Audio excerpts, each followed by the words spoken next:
When my Uncle Rick died last year, I didn't think much of it. He was a recluse, lived alone in upstate New York, never married, had no kids. He barely kept in touch with the family after the 90s, and most of us just assumed he wanted to be left alone. My dad, his younger brother, tried calling every few years, but Rick never answered. So when we got the call from some small-town lawyer that Rick had passed and left Meme, specifically his house and everything in it, I was stunned. I hadn't spoken to him since I was 12. I barely remembered the guy, but I remembered the house. We visited a few times when I was a kid. It sat at the edge of a dense forest, the kind that looks like it's always in shadow. The house was big, way too big for one person. Brick exterior, ivy crawling up the sides, creaky floors, the works. The kind of place that would be cute if it weren't so off. I remembered waking up one night during a visit, needing to pee. I went in the hallway and saw Rick just standing there, staring at one of the bedroom doors, not moving, barefoot, wearing an old flannel shirt and boxers, just standing completely still. His head tilted slightly like he was listening for something. I was 7. I never forgot that. But hey, when life hands you a free house, you don't start crying about weird childhood memories. I was 28, living paycheck to paycheck in Jersey, with a roommate who thought deodorant was optional. Inheriting an entire property in a quiet town sounded like a dream. I took a week off work, rented a U-Haul, and drove up. When I arrived, the house looked almost exactly how I remembered it. Overgrown lawn, rusty mailbox, cracked porch steps. Inside was dusty but intact furniture still in place. Shelves full of old books, faded rugs, wood-paneled walls. Everything had a smell like a mix of mildew and pine. The lawyer said the utilities had been shut off 6 months ago, so I spent the first night using a flashlight and portable charger. I made a little bed on the couch downstairs and cracked open a beer from the cooler. It felt peaceful, quiet in a way I hadn't experienced in years. The next day, I started going through the house to see what I was working with. There were 3 floors, a main floor, an attic, and a basement. The attic was empty aside from some boxes of old newspapers. The basement was mostly storage paint cans, busted chairs, a water heater. But there was one thing that didn't make sense. In the back of the basement, behind some old shelves, was a wall that looked newer, like it had been bricked up recently.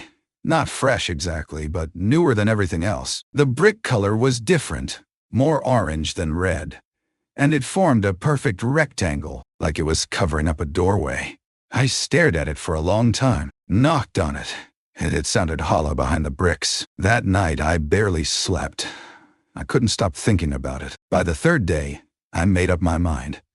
I was going to open it. I borrowed a sledgehammer from a neighbor who seemed more confused than concerned when I asked, "You sure you want to knock something down in that old place?" He said, Rick was a strange guy, real private, might have left it that way for a reason. I gave a half smile and said something about renovations. He shrugged and went back to weeding his overgrown front yard. That night, after it got dark and the air cooled down, I stood in front of that weird wall in the basement, flashlight in one hand, sledgehammer in the other. I took a deep breath and hit the wall. The first few swings didn't do much, just flakes of mortar and dust. But after maybe 15 minutes, a brick loosened, then another. Eventually, I could see behind it. A dark, narrow room, barely wider than a closet.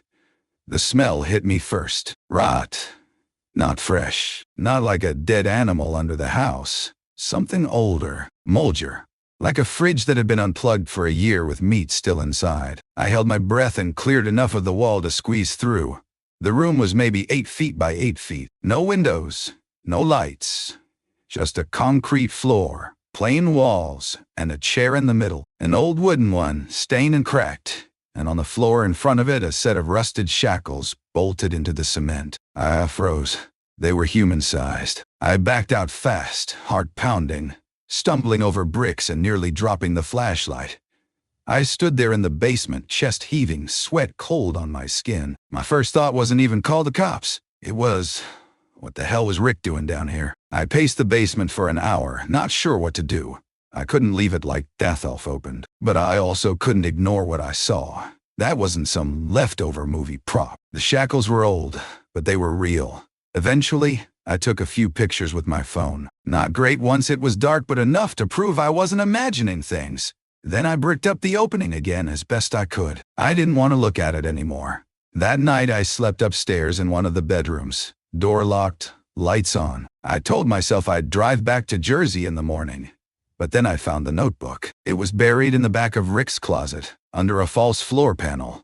Leather-bound, dusty. The first few pages were notes about plumbing, wiring, receipts from the 90s. But the further I read, the more disturbing it got. He wrote about visitors, about keeping them quiet, about how they always scream at first, and 3 days is usually the limit.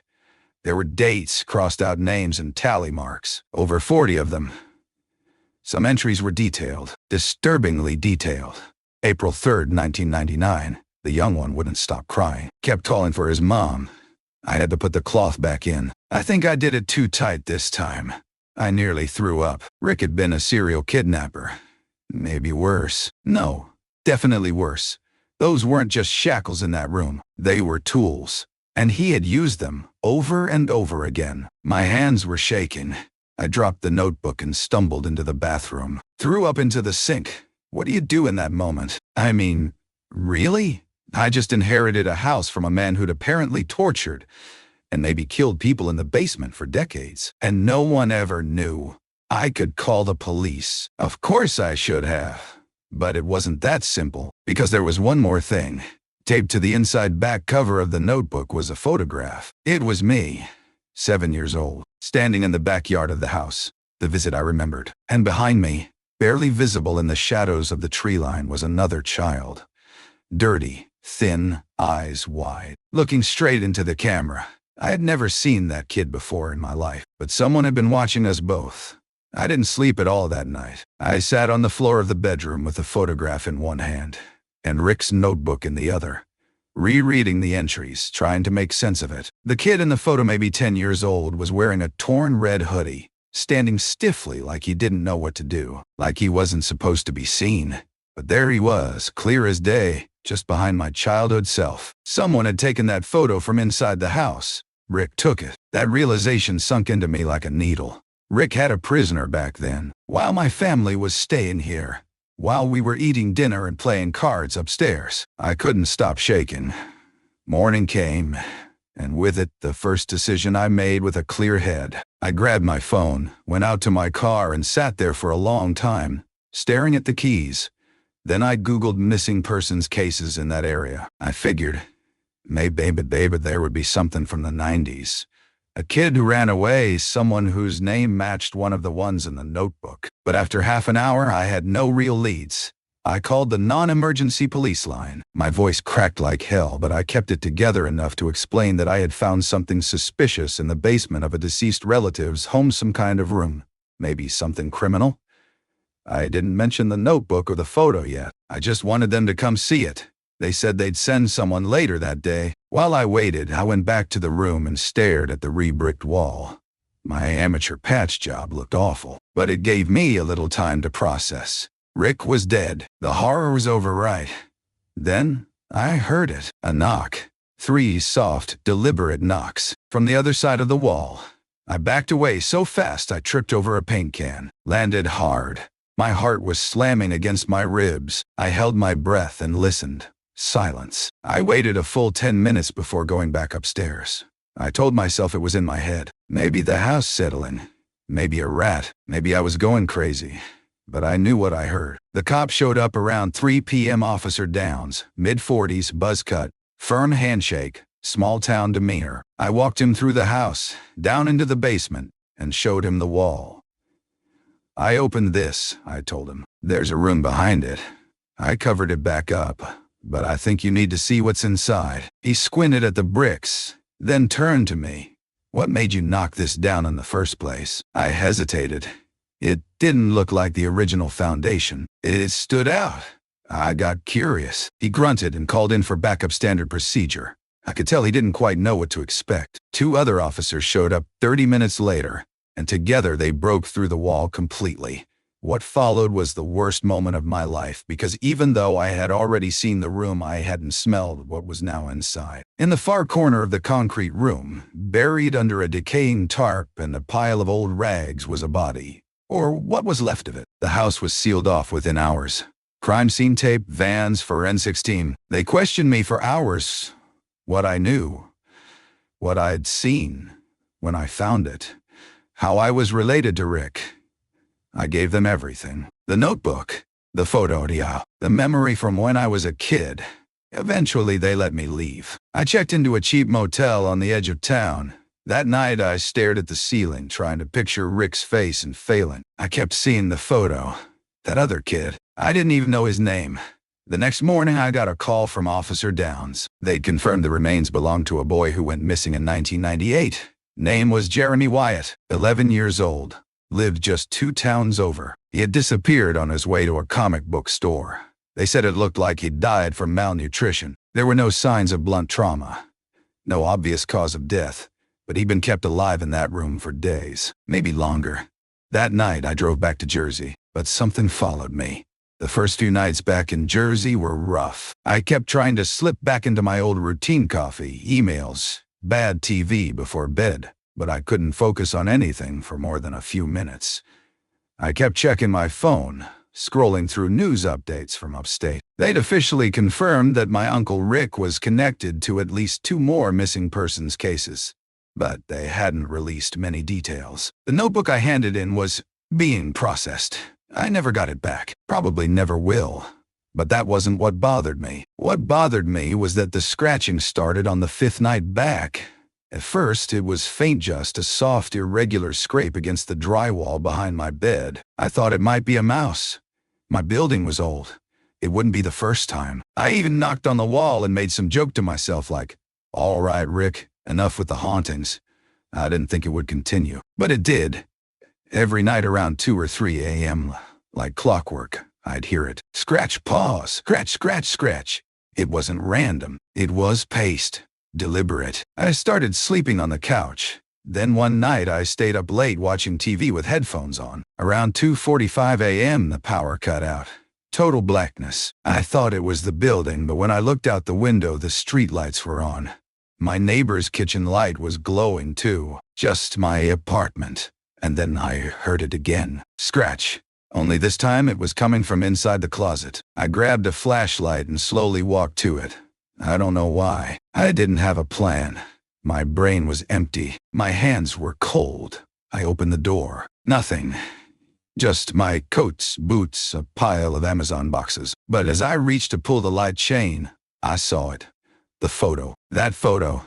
Of me and the kid. The one from Rick's notebook. It was lying face up on the floor of the closet, even though I left it with the police. I picked it up and just stared. It was the same photo. Same tear in the corner. Same smudge over my left shoe. But now the kid in the background looked closer. His face was clearer. His mouth slightly open. His eyes weren't wide anymore. They looked angry. I dropped it and slammed the closet shut. I left the apartment that night. I didn't even pack a bag. I drove for hours without a destination. I just kept moving, telling myself over and over, "This isn't happening. You're stressed. You're traumatized. You're not sleeping." But deep down, I knew something had changed. It wasn't just guilt or fear anymore. It was presence. A week later, I got a message request on Instagram. It was from an account with no profile picture. The name was just Jeremy898. One message tried all. "You saw me." I stared at it until the app timed out. I didn't respond. I blocked the account. I deleted the app. But that didn't stop what came next. After I blocked that account, I tried to convince myself it was some sick prank. Maybe the story had gotten out someone local, someone online. People are messed up like that. But I couldn't ignore the gut feeling that this wasn't just trolling. This wasn't internet drama. This was personal. That same night, I checked into a cheap roadside motel off I-80 in Pennsylvania. I paid cash. No ID. I didn't want to be found by the press, by the cops, by whatever the hell had followed me out of that house. The room was the kind you could smell before you walked into it. Cigarette burns on the sheets. Ancient TV bolted to the dresser, buzzing overhead light. But it was quiet. Or so I thought. At around 2:11 a.m., I heard a knock on the door. 3 slow knocks, just like the ones I heard in the basement. I sat up in bed, heart in my throat. I didn't move. Didn't even breathe. Then came a voice, a whisper. "Let me out." It wasn't angry. It wasn't loud. It was worse, it was pleading. I stood up slowly, grabbed the lamp from the bedside table like a weapon, and crept to the peephole. No one was there, but when I turned around, the closet door in the motel room was open, and on the floor inside was that photo again. Only now, the boy was in the foreground, standing right behind me. I grabbed my keys and left the room without even checking out. I drove through the night and ended up back in upstate New York by morning. I don't know why. Maybe I thought returning would stop it. Maybe I thought if I confronted whatever this was, it would leave me alone. Or maybe I just didn't want to run anymore. When I got back to the house, the police tape was still up. The windows were boarded, but the back door, the one that led to the basement, was unlocked. I stood in front of it for a long time. I don't know what I expected. Maybe closure, maybe punishment, maybe just answers. I went inside.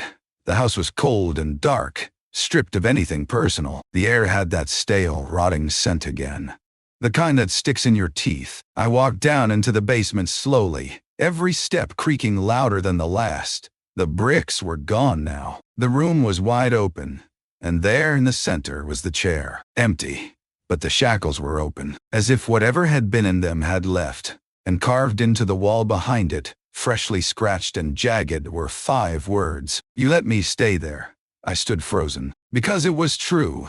I had been there as a kid. I didn't know what Rick was doing, but I had heard something. I had heard crying once during that visit. I told my mom I thought it was a raccoon in the walls, and I forgot about it until now. Suddenly I felt a gust of cold air rush up from the floorboards. The light flickered, and I saw a shadow standing in the far corner of the basement, just beyond the reach of the light. Small, still, watching me. "You saw me." The whisper came again, closer this time. I backed away. I ran. I got in my car and drove until my legs cramped and my eyes blurred. I didn't stop until I reached the city, and there were cars and noise and people all around me. I left the car in a random parking garage and took a train south.